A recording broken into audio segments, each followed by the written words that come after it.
So J.K. Rowling's a big old ninny. A grade A boob. What'd she do this time? Oh, she... Okay. Or is it just more of the same? She's just doubling and tripling down on the nonsense? She did more of that because with all her transphobic views or whatever, I try not to follow too closely. She wrote a 958-page novel where apparently the serial killer is a transvestite or a transgender. I think it was a like a cisgendered man who dresses as a woman to kill. So obviously the trans community was upset about that. And then that's goes against like the old style trope of, well, men who dress as women are crazy and murderers, and because apparently, like back all the way from Psycho and stuff, that's sign of mental illness. Like people were or that's just like that's the stigma that transgenders have to deal with. That they're not right and that there's something wrong with them mentally. Yeah, that's like the if one of us wrote that in a story, wouldn't get any heed, but because of her very known strong stances on... Like if Stephen King wrote that story, it probably, because everybody knows his views, they'd be like, oh, well, he's very inclusive and he wouldn't... And that must be for a reason. Yeah. Like, that he's dressing as a woman for a reason. Right. For the story. But J.K. Rowling, even if she didn't write that story to be just against trans people or to paint them in a bad light, you just assume because of her views. Mm-hmm. So it's just, why would you even fucking write? And apparently it's because I forget the name. She has a pen name. It's a guy's pen name that she wrote this under, and this is like a 5th book in a series. The other ones, as far as I know, haven't dealt with transgendered issues by any means or anything like that. Probably a lot of feminist themes, I'd imagine. But I looked on the Goodreads to see what some of the reviews. This work is a little icky for me. A lot of 1-star reviews, and the people either outright said, I did not read this book, or some of them were like, well, this book hasn't come out yet, but I'm giving it 1 star because of what it's about. I don't think you could do that. No, that's... In my opinion, you got to read the book. I mean, you don't have to, obviously. That's like a big controversy in the review culture, is you don't have to review books anymore or read books to review them or anything. I think you should. I don't think you... We talked about this about movies and stuff. You can't really critique something properly if you don't know the actual... Like, somebody could tell you the story, but you need to read it for yourself or watch the movie or whatever for yourself. Like, Netflix is apparently getting canceled because of that Cuties movie. Yeah. Which is, like, apparently like a pedophile's fantasy or something. Yeah, I keep on hearing about it. Well, again, because I don't like to go mob culture, I watched it this weekend. Yeah. Pedophile movie. Yeah. It's fucking disgusting. I get the message that they're, over-sexualization of young girls and kids today, like just TikTok and everything, like how modern culture is very sexualizing for children, I guess you could say. I was like, okay, well, I understand that message. Like, I could get why that'd be controversial, but why would the movie, why would people boycott them trying to have that kind of message? The whole movie is them literally zooming in on 11-year-old girls' butts and crotches, and I'm not even just talking about a little bit. Like, there's scenes where the girls are wearing pretty much, like, nothing, and they're just fucking kept zooming in on their asses and crotches. I'm like, ew, that's fucking gross. How did they even get able to make that? Apparently, well, it's in France, I think. It was a French film. But apparently, they had over 6-month process or something with over 650 young, like, 11-year-old girls twerking auditions for them. That's whose parents let them go to that, first of all? Dude, that's fucking gross. Like, who's judging that? Imagine being the casting agent who got hired to be like, hey, we need you to cast this movie, help us cast this movie. This is what we're looking for. Well, what got me to want to watch it, not really want to, but what got me into watching it was because it won, like, awards at Sundance and stuff, like independent film awards. So I was like, oh, well, this must have some merit. That's why I thought it was going to be about the message, because I don't mind controversial films if the message is right. Turns out, from what I read, the person who gave them the award, or was behind who gets the award, was a convicted pedophile. Of course he was fucking liking that movie. Needless to say, anybody listening to this, it'll be a little late, but it'll be next week, so probably old news by then. But don't watch a fucking movie. You don't need to. You're not missing anything. It's fucking gross. It's gross. Like, you just feel uncomfortable the whole time, because there's, like, scenes where girls are just walking and talking and still zooming on their butts. Yeah, because it's not even like They're very clearly 11-year-old girls, too. Not even like some of the movies where it might be older girls playing young girls. No, they're clearly 11 years old. Yeah, it's not like whenever like the girl the girl in the movie is like 16, 17, but she's actually like 23. Like, it's not like Hard Candy, where it was what's her name, Ellen Page. Yeah, Ellen Page, who was an adult, probably going on her 30s almost, who played an underage girl, which I don't remember in the movie if she was actually underage or not, but she played an underage girl who's, catching pedophiles or whatever. But you could see, just because of her looks, you could see that, but she's still an adult. But these girls, they're just little kids. Ew. How would you film that and feel comfortable? Because they had very explicit dance scenes at the end where it's just like, at least solid 5 minutes of just butts and crotches and zooming in and them spanking each other's, like, not even spandex. It's like those cheerleader little underwear things. Smacking each other's asses and bumping, like, pretty much like a Cardi B video, whatever the fuck her name is. Cardio. Because she runs. I don't know. But I was... And all that is supposed to be pushing the message of over-sexualizing of young children by doing that at the end of the movie, the girl, for no inexplicable reason, just starts, like, she runs off the stage at the end of their dance routine, like, before it's over. And then she just goes to her fucking dad's wedding, even though he's already married to her mom, and he's getting married again. Some weird, stupid shit there. And then she just goes and, like, jump ropes with kids, I guess, signifying that she's just going back to being a child. Like, that's very ham-fisted and stupid, too. Yeah, and in reality, that switch wouldn't be as easy. Yeah, I just... And there's a lot of other scenes in there that were even grosser and more provocative besides the dancing. But the dancing, I couldn't even get past the dancing because the zoom-in shots. Like, there's a shot where the one girl is, like, they're on stairs dancing. And she's, like, right up in her crotch. I'm like, ew! Why is that necessary to portray your message? It's not. Like I said, I don't get offended by a lot of things. But I could honestly say, like, I can't find any merit in that movie. Yeah, it's just like a pedophile's wet dream. It's fucking gross. It doesn't sound... It even doesn't sound like, oh, at least there was an interesting weird story to this tale. It just seems all... Just gross. Yeah. Yeah, it wasn't even like a Lolita where it might have some kind of message or, artistic merit. It was just fucking gross. Anyway, don't watch that movie. But you know what you can watch? The DPW podcast live! Oh, wait. Woo-woo. Camera's not working again. That marks 365 days in a row this year that camera hasn't worked.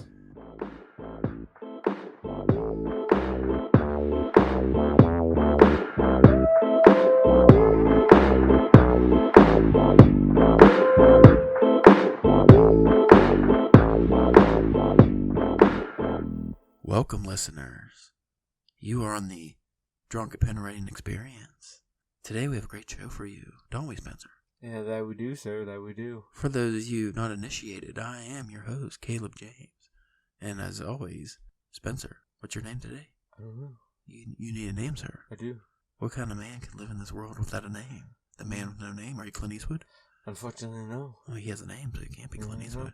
How long can we do this NPR intro? I don't know, until you get done saying the name, I suppose. Oh, man, that could last forever. That could be 1 minute, that could be 1 year. It's hard to say. Got nothing but time, Whole episode. Whole episode of just whisper talking. I feel like some people kind of like this. Yeah. I feel like jingles probably don't even have to speed us up when we talk like this. Imagine listening to us on speed it up. It'd be so fast. Wow. Anyway, Spencer, the Shenandoah Sideshow Church. Yeah. Yes, nice clap. Yes. Now, is that like sideshow, like freak sideshow, or like just kind of like a I just think like you know the answer. Yeah. I think you know the answer. I don't know why I went with the Drunk Pen Writing Experience. It's not really an experience. If anything, it's kind of something you listen to, and then you just feel yucky the next day. You're just like, Today's episode, we're talking about writing. But you know what? I found this when I looked up writing on Google, because I'm very professional. Also, I mentioned off air, the very first thing that came up under the people also asked, is it writing or writting with 2 T's? That's...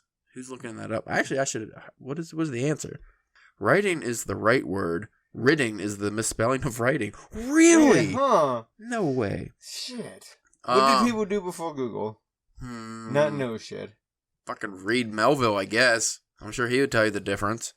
Today, this is something we never actually discussed. on the show, which seems kind of stupid. We probably should do this in our first episode. How can I start writing? Seems simple. Yeah. But think about this. I mean, how did you start writing? Well, you just do it, but you kind of need...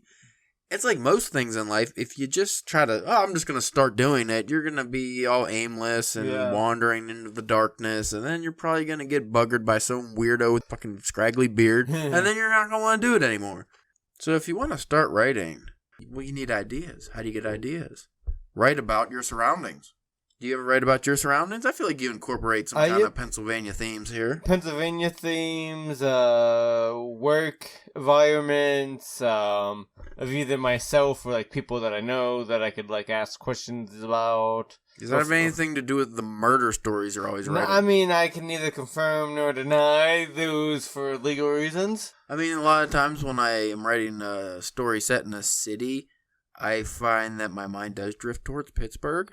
Usually, if I want a bigger city, I'll avoid Pittsburgh, but I always think, well, that's kind of a cool city. You got the multiple rivers, you could throw the bodies, you got a bar scene, you got a lot of things you could work with there. And it's a very, condensed area. But yet a lot there. I mean, like, you could have, like, a certain part, be a certain part of Pittsburgh, and you just go a couple blocks in another direction, and it could be, like, a completely different scene. Yeah, you have a lot of, multicultural experiences in the same 10-minute span of walking or driving. It's kind of strange, but it's cool. And I always kind of got that from I think that seeped into me from reading a lot of Stephen King, because a lot writes about Maine and other places that he's lived at, and that's, and like you said, that's all closest biggest city.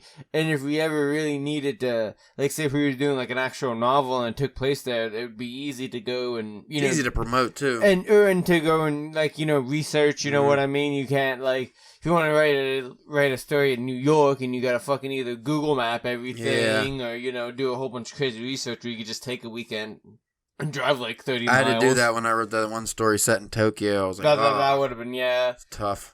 Especially if it's another language. Not the story wasn't on Japanese, but the names and the places. And I'm like, well, how's this gonna, I gotta make sure I'm fucking paying attention here, or I'm gonna name a building that doesn't exist or something. Or if you're trying to, actually what I had problems with, I was picking up the streets I wanted to be real, but I wanted to pick up names that were made up. But I just kind of joined names from different buildings. I don't know. See, I feel like the idea part isn't necessarily the problem area for me. It's more of the execution or defining of what that idea is. Yeah. The next one, which I can't say I've ever done this because I was never a diary guy or anything. Write about what you did today. I hear a lot of people actually say if you just stop and write whatever was the most memorable part of your day, that can help you with story ideas and different things. I guess especially when I worked at Walmart, I probably had a lot of those with weird customers and stuff that would have been funny for stories, but I never really tend to do that. Yeah, I was never a big diary guy myself either. It could probably maybe be a good warm up. Yeah. You know what I mean? Just to get the fingers loosened up and just kind of getting in that mindset of typing at the keyboard, maybe. Mm-hmm. That could be a plus of it. Yeah, just getting warmed up is always a good thing. That's another thing we never really talk about, because it's just kind of assumed that writers warm up, like artists could do sketch warm-ups and stuff. But I know a lot of people that they get discouraged because they feel like, I'm not getting anything done. It's like, well, did you warm up? So what do you mean? You kind of just get your brain switched to writing mode, because like your speaking mode and even your texting mode or your internet browsing mode, all that's different than that creative writing mode. Yeah. I guess he agrees, or does he disagree? Why are you in here, man? You did this last week. Why are you here again? He was being good. Man, he just books it. It's hard to say what's going on upstairs. I heard door shut. Uh-oh. He got booted. Click. The gas starts pumping in through the vents. Oh, fuck. And then we're enclosed. What was I saying before the dog interrupted me? About warming up. Yeah. But that would be a good way to warm up. Most things in life, it's hard to just kind of go into it. Now, some people can. Obviously, there's outliers. But for me, I find good writing warm-ups are necessary. What I do when I'm working on a story and I don't want to, write a quick flash fiction or something to warm up, what I'll do is I'll actually just go back, even if it's only like 4 or 5 paragraphs, and just start editing those. Yeah. just to get my mind back in the story. And that's how, because then I always find new sentences that I want to add or take out, and that usually is my warm-up. It'll just help you get track of like the story beats and the ideas again. You know, like, oh, okay, this is what I was doing. And sometimes if it's the physical act of writing that seems daunting, I'll actually go on to one of those free typing lesson sites, and I'll just do a couple rounds of fast typing.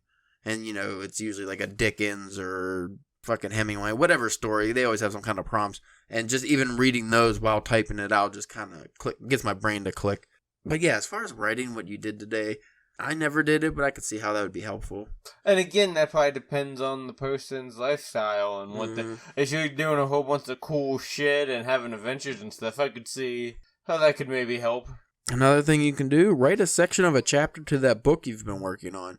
I find doing chapter outlines works for me if I'm trying to do something long like that or something that has chapters. You just kind of...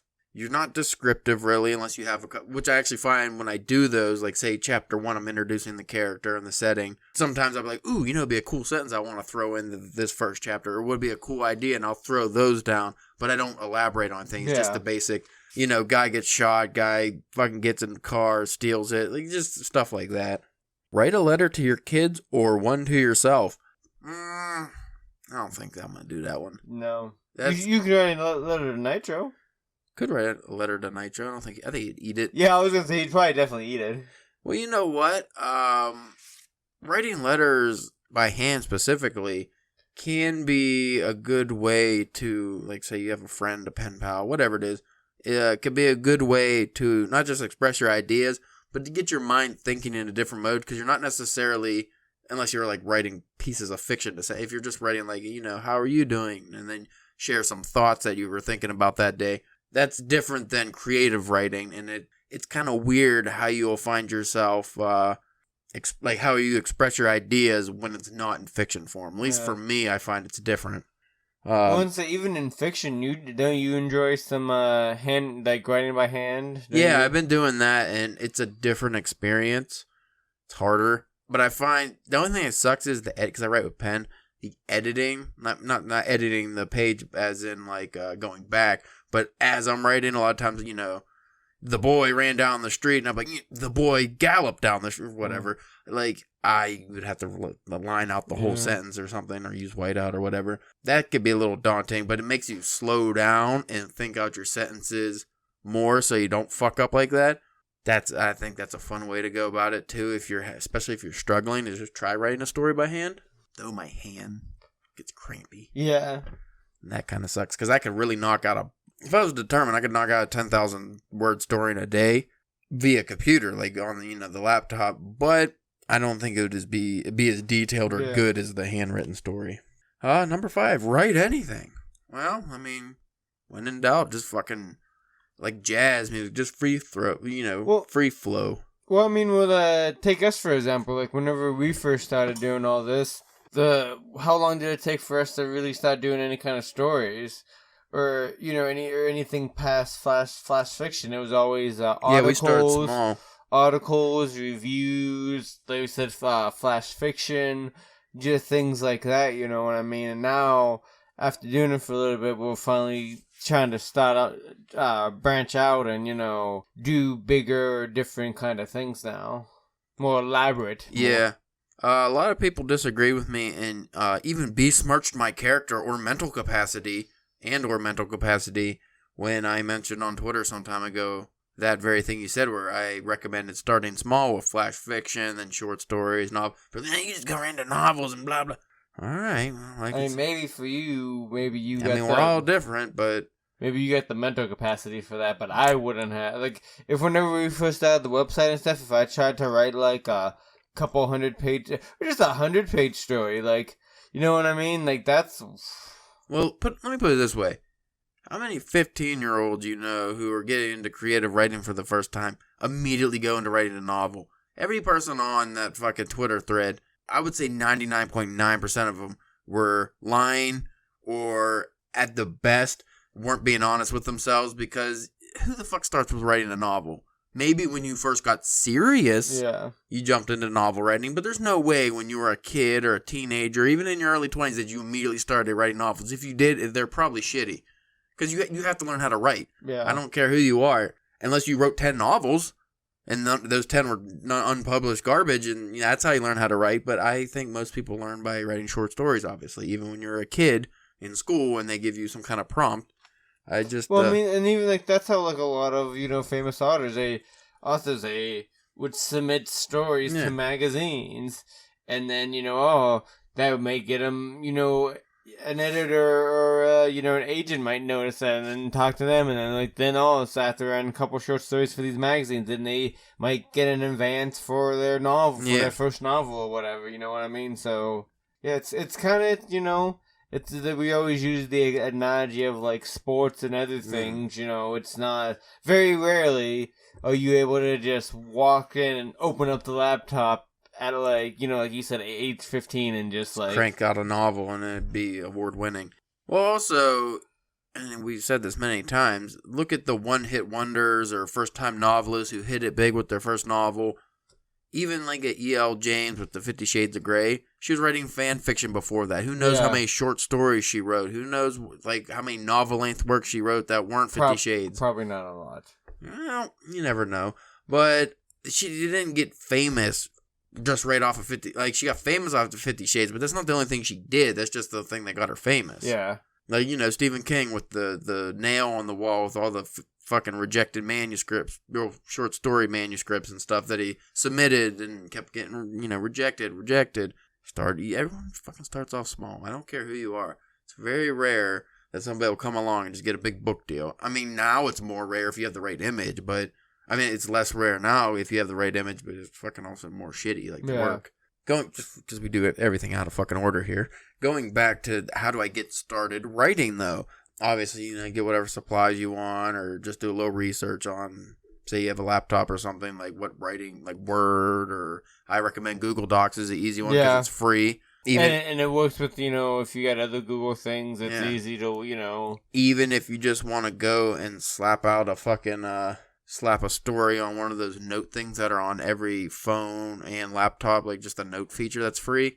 You could do that too, just write on there just to practice. Like I've said on many times on here, because I like to be a pedantic douche, I started off, pretentious I guess is a better word, I'm a pretentious douche because I started off on the typewriter. Honestly, you're going to have to get a typewriter for down here now. Yeah, I was actually looking, they're expensive now. Fucking ironic. Yeah. Oh yeah, they're super expensive. And then I moved on from typewriter to computer that I got off my cousin who owned a bookstore that was next to my house, and the computer was like not just the old shitty computer, but it was literally just for like cash register, so there was no documents or anything on it. It was just the black screen with the green. Oh. So you couldn't save anything. You could, and there was no editing or any like what was it, DOS or whatever. It's like no red squiggly lines. There's nothing. It's not a Word document of any kind. It's just you just write on it and just I practiced that way, and then I moved on up to I guess pen and paper. I don't know. I didn't get a fucking real computer till I was like 20 something. Anyway, so when you start off writing, get the essentials down like that, you need to pick your writing space. We have a whole episode on that if you want to check it out. The importance of, I forget what the name of that was, a writing space, writing area, whatever. Which we should probably revisit now. Yeah. Ooh. Yeah, that'd be a good topic to go back over. Considering the new circumstances and things like that. Get yourself a fucking writing lounge. The writer's lounge. The writing space is very important because... And it doesn't have to be a specific space you go to every time. Maybe, say you're in school and you get recess, like you're, middle school or something. Got like a nice tree in the courtyard. You could be by yourself and do that.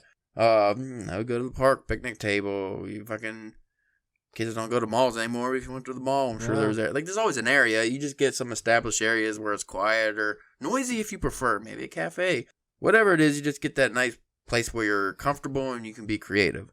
That's what's important. And then kind of make that your routine of going to that spot. And then you get into, this is writing time. Oh, shit. What did I highlight? Dicks, butts, and poop? What does that mean? Dicks, butts, and poop? You know what website switch, sorry. You know what it means. Another one, set a time. This kind of goes with what I was just talking about, which we've actually implemented recently with our writing sessions, I guess you can call them. we kind of said, so far now it's just like Fridays. Yeah. We've been doing it, and it's like the same time every Friday. And, you just know, okay, gotta write this time. Because my work schedule, I'm always have the same hours of writing anyway, so that works for me. And this is a very important one, which is why people fail at writing a lot. It's because they don't do this. You have to choose a goal. Not just a simple, I want to write a novel. I want to write a short story. I want to write 5 short stories this month. Like, those are good goals to have too. And, write those down. But I would say those are your major goals. Those are the ones you want to hit, but you need the smaller goals to get to those. Those are milestones. Milestones. Perfect word. The smaller goals would be, I want to write 500 words a day or 1,000 words a day. I want to write a chapter a day. I want to write 5 chapters a week. You hit all those little goals to make up the big goals, or to get to the milestones, and then hopefully you get to the milestones, and then that's when you should be seeing real progress. Yeah, and you can actually look back on it and be like, holy shit, this is what I did. Where I've struggled a lot in my life is I won't set those goals. I just go, I'm just going to write today. 8 hours go by after work. I'm like, I'll write tomorrow. I'll just do double tomorrow. And then I'll do that the next. You know what? I don't feel like writing today either. I'll triple it. I'll do 5 hours in a row on Wednesday. Yeah, don't do that. Just have a writing goal. Be like, I want to do this much or that much. And that's, I feel, a way better. It's just a better way to be productive. And it's more realistic, especially when you're first starting off, because if you set those big high goals that you're not going to be able to reach, then you get discouraged and you won't want to do anything anymore. Whereas if you set those smaller, easier goals, especially when starting off, and you get those, then you're like, oh, I did something. A check mark, I've did something. What's the next thing? Like, you know what I mean? It's that small ball that slowly rolls into like a big avalanche of productivity, hopefully. And if you're like me, because I am definitely like a bulk, right? Because I was telling you off air that you asked me what I did this weekend because I didn't read any of the King Arthur we're supposed to be reading. It's like, what the fuck I wrote like most of the week. I actually did a lot of writing. I find I'm a kind of a bulk writer. Maybe I'm like a bipolar person. I get kind of not really bipolar, but when it comes to my writing, I get real manic at times, and I'll just fucking write, and then I'll go on like a downswing. Though, but like we brought that up, like we talked about it in previous issues of like the scheduling. So as long as you can manage those or kind of schedule those to more so they're just not like at random time. Yeah. But like, if you can be like, all right, this weekend, I don't have any plans this weekend. All I'm going to do for this weekend is sit in my coney hole and write and grow a beard. Like, you know what I mean? Yeah. And then you might not be able to write for the rest of the week, but you got what you need to get done in those 2 days. Well, the kind of person I am, and I think a lot of people are like this, like you're talking about, how you feel when you hit your goals and stuff. When I hit a goal, I get super motivated. So say my goal is 1,000 words in a night. If I hit that 1,000 words, like that was a strong goal for me. I was like, I have to hit 1,000 words. I hit that goal. I get all pumped up, and I want, instead of just like, okay, I'm call it a day, I end up doing 2,000, or like I want to do more. I feel like a lot of people, they get energized by hitting those goals, and they actually do more in a day than they were. So maybe they actually like Kickstarter stretch goals. Yeah. You hit your first goal, and then you just go, even though your second one is supposed to be for tomorrow, fuck it, I'm hitting that one today too, and you push ahead. And then the next day you'd be like, you know what, it was originally 1, I got 3 yesterday, today's gonna be 2. Yeah. Like, And then you end up altering your goals and making them higher. So instead of 1,000 words a day, because you're knocking, a whole week's worth of goals out in one day, now you got to stretch it up. So now it's 5,000 words in one day or something. Wouldn't that be nice? That would be fucking nice. As long as you're making some writing progress, that's a lot better than no writing progress. Yes. Speaking of. No, don't. How you been writing this weekend, or Monday and Tuesday? Since Friday when you came over to write here. We won't talk about it. Nothing?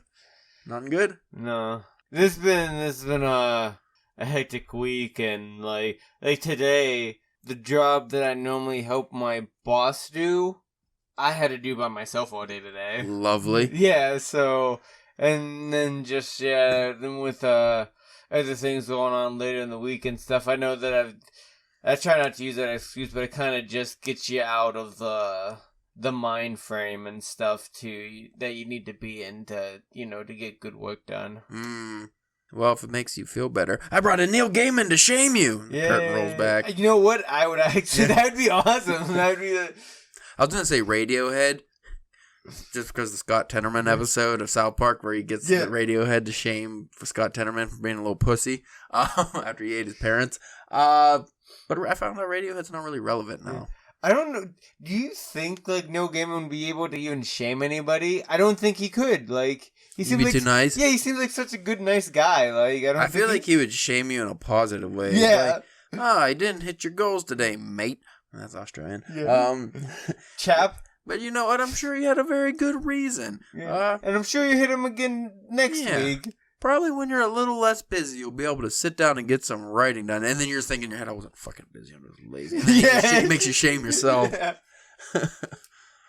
Oh, boy. So if you enjoy our work, we got some writing article coming out soon, I think. We had a guest writer, actually. Very good article, too. I told her we were going to read it on the air once I publish it.